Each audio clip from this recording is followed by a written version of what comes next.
How many of you in this school this year, you've heard,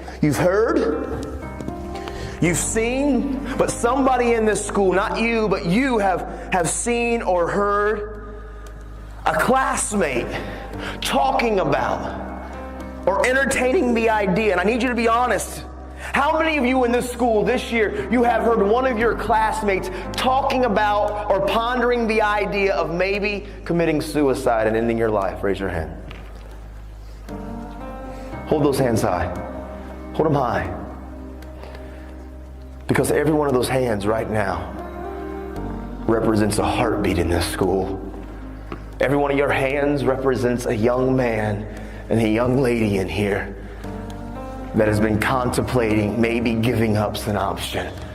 Maybe they feel like life's just too difficult and too tough, and they feel alone and they feel isolated, and they've seen it on social media and they've seen it on TV, and they've got the idea that maybe I should just end my life. And I see tears and I see the emotions because I know it's real. And I want all of you that pick on kids and how you treat people and how you are tearing people down, you need to realize how you are treating us is causing some of us to think that possibly ending our life is a solution.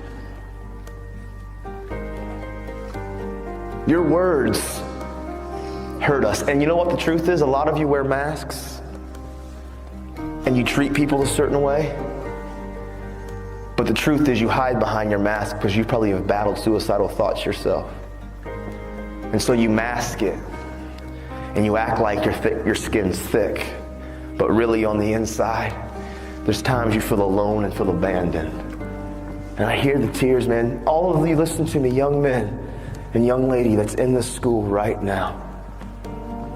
Any of you that have been contemplating and you've actually thought about, maybe I should just end my life, I would be the very first one to look at you face to face and tell you very boldly, but very matter-of-factly, don't you dare die.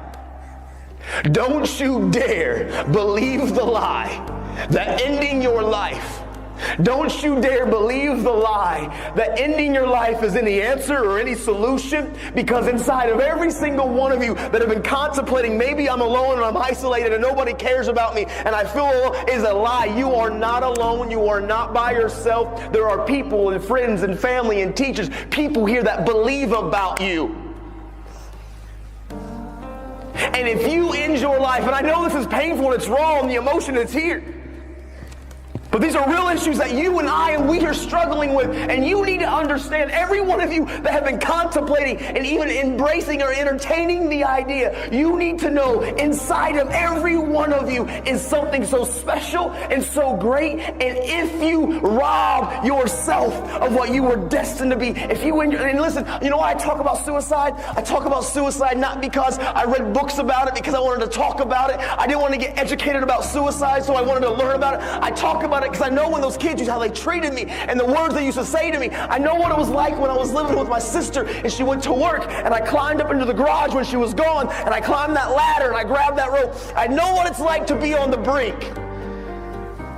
And I'm telling all of you in here, young men and young ladies that have been battling some of these thoughts, it's a lie. Look at me.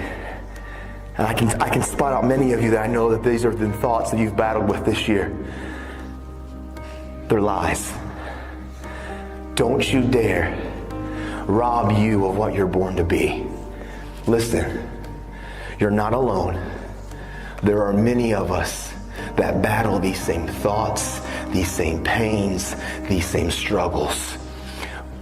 But inside of every one of you, I promise you, if you believe the lie and actually try to take your own life out, you're robbing this community, this school, your family, and you're robbing yourself of what you were destined to be. Because inside of all of you who are battling the ideas of giving up on life, you're robbing. Some of you are born to be doctors and scientists and teachers and entertainers and musicians and radiologists and social workers, counselors. Some of you are born and destined to do amazing things that can impact and change this world. And if you believe the lie and you let the life and the world try to take you out, you are robbing us of what you were born and destined to be. Listen, my little girl, I have a little girl that's 18 months. In the future, she could get sick and have some disease. And maybe you're the one that's born and destined to create the cure. And if you end your life and you rob us of what you were born to be, I need you. And those next to you need you. You're not alone. Don't believe those whispers and don't entertain those thoughts.